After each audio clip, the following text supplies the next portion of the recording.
Hello friends, welcome back to Civil Tamil. இந்த வீடியோல நம்ம என்ன பார்க்க போறோம் அப்படினா tekla structure தான் பார்க்க போறோம். அதுல மெஷர்மென்ட் நம்ம எப்படி எடுக்கிறது அப்படிங்கறது நம்ம ஆல்ரெடி வீடியோஸ் பார்த்திருக்கோம். horizontal, vertical இது எல்லாமே. ஆனா bolt distance எப்படி எடுக்கிறது அப்படிங்கறத இந்த வீடியோல பார்க்க போறோம். வீடியோக்குள்ள போறதுக்கு முன்னாடி சேனல் subscribe பண்ணாதீங்க, subscribe பண்ணிக்கோங்க. கூடவே bell button click பண்ணிக்கோங்க. So first base plate fix பண்றதுக்காக ஒரு column create பண்ணிக்கலாம். steel column ஒன்னு create பண்றேன். So இந்த காலம்க்கு பாத்தீங்க அப்படினா பேஸ் பிளேட் இப்ப கிரியேட் பண்ண போறேன்.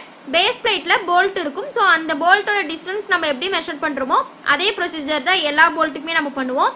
இதுல அப்ளிகேஷன்ஸ் அண்ட் காம்போனன்ட்ஸ் இருக்குலையா, இத கிளிக் பண்ணிக்கோங்க. கிளிக் பண்ணிட்டு சர்ச்ல போய்ட்டு பேஸ் பிளேட் அப்படினு சொல்லி கொடுக்கிறேன். சோ பேஸ் பிளேட்னு சொல்லி டைப் பண்ணலாம். இல்ல அப்படினா நம்ம டைரக்ட்டா கோட் தெரிஞ்சது அப்படினா 1042 கொடுத்துக்கலாம். சோ பேஸ் பிளேட் கிளிக் பண்ணிட்டு இந்த காலம் கிளிக் பண்றேன். So இப்போ பாத்தீங்க அப்படினா நமக்கு பேஸ் பிளேட் கிரியேட் ஆயிடுச்சு. இந்த இடத்துல பாத்தீங்க அப்படினா போல்ட்ஸ் இருக்குலையா, இந்த டிஸ்டன்ஸ் தான் இப்போ நம்ம மெஷர் பண்ண போறோம். இது மெஷர் பண்றதுக்கு பாத்தீங்க அப்படினா இந்த இடத்துல எடிட்னு ஒரு ஆப்ஷன் இருக்கும்.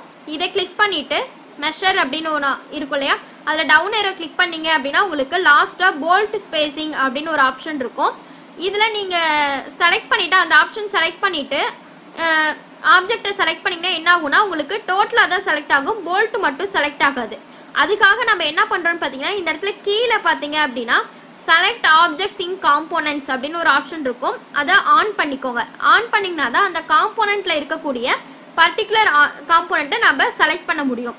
இப்போ நான் பாத்தீங்க அப்படினா இந்த போல்ட் மட்டும் பாத்தீங்கன்னா yellow கலர்ல இந்த சைடு கொண்டு போனீங்கனாலே உங்களுக்கு yellow கலர்ல விசிபிள் ஆகும். சோ yellow கலர் விசிபிள் ஆகும்போது அதை செலக்ட் பண்ணிக்கோங்க. செலக்ட் பண்ணிட்டு நெக்ஸ்ட் என்ன பண்ணனும்னு பாத்தீங்கன்னா இந்த இடத்துல கீழே பாத்தீங்க அப்படினா பிக் பார்ட் அப்படினு ஒரு ஆப்ஷன் உங்களுக்கு கமெண்ட்ல ஷோ ஆகும். சோ அப்படி இருக்கும்போது பாத்தீங்க அப்படினா இந்த இடத்துல பிளேட் நம்ம செலக்ட் பண்ணோம் அப்படினா உங்களுக்கு அந்த மெஷர்மென்ட் வந்து நமக்கு விசிபிள் ஆகும். சோ இப்போ போல்ட் கனெக்ஷன் போல்ட் ஸ்பேசிங் எடுத்துக்கிறேன். இந்த போல்ட் செலக்ட் பண்ணிட்டேன். அதுக்கு அப்புறம் yellow கலர்ல வரும்போது பார்ட் செலக்ட் பண்ணோம் அப்படினா நமக்கு இந்த மாதிரி பார்ட்ஸோட ஸ்பேசிங் நமக்கு கிடைச்சிரும். இப்போ பாத்தீங்கன்னா ஒரு போல்ட்ல இருந்து இன்னொரு போல்ட்டுக்கு பாத்தீங்க அப்படினா டிஸ்டன்ஸ் வந்து 150 இருக்கு. சோ உங்களுக்கு அந்த பார்ட்டோட எல்லா டிஸ்டன்ஸுமே உங்களுக்கு ஷோ ஆயிடும். போல்ட்டோட எல்லா பார்ட்ஸுமே உங்களுக்கு ஸ்பேசிங் எவ்வளோ அப்படின்னு சொல்லிட்டு உங்களுக்கு ஷோ ஆகும். ஓகேங்களா? சோ இதுதான் நம்ம போல்ட்டோட ஸ்பேசிங் மெஷர்மென்ட் பண்ணக்கூடிய ஒரு ப்ரொசீஜர். இது எல்லா இடத்துலையுமே உங்களுக்கு யூஸ் ஆகும். ஏன்னா நீங்கள் பார்த்தீங்கன்னா ஸ்டீல் ஸ்ட்ரக்சர் கிரியேட் பண்ணும்போது பார்த்தீங்கன்னா மேக்ஸிமம் ஸ்டீல் கனெக்ஷன் கொடுப்பீங்க. அந்த இடத்துல உங்களுக்கு போல்ட் கண்டிப்பாக இருக்கும். போல்ட்டுக்கோட அந்த ஸ்பேசிங் வந்து நீங்கள் இந்த மாதிரி மெஷர் பண்ணிக்கலாம். ஓகேங்களா? ஸோ இந்த வீடியோவில் டவுட் இருந்துச்சுன்னா கமெண்ட் செக்ஷனில் கமெண்ட் பண்ணுங்கள், வீடியோ ஷேர் பண்ணுங்கள், லைக் பண்ணுங்கள், சேனல் சப்ஸ்கிரைப் பண்ணிக்கோங்க. தேங்க்யூ.